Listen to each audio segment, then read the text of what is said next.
অনধিকারীরাই যায় যেখানে সেখানে ধর্ম সংকটে পড়ে। প্রয়াগের ক্ষেত্রে যে ঘটনা ঘটেছে, আমার মতন অনধিকারী যদি ধর্মক্ষেত্রে যায় সেখানে ধর্মও সংকটে পড়ে। ধর্মের উপর আঙ্গুল তুলে বলে, তোমাদের ধর্মের মানুষ মরে গেল। এই রাজা, কেমন রাজা তুমি? তুমি পদত্যাগ করো। মূর্খের অশেষ দোষ থাকে, জানাই নাই যে দোষটা আমার ছিল, আমাদের ছিল, সেই জন্য ধর্ম সংকটে।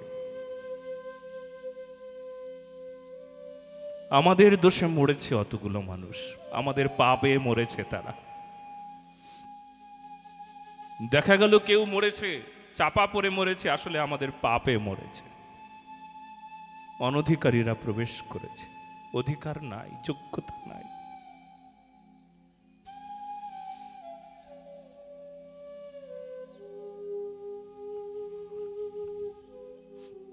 বলো না গো রাধে রাধে।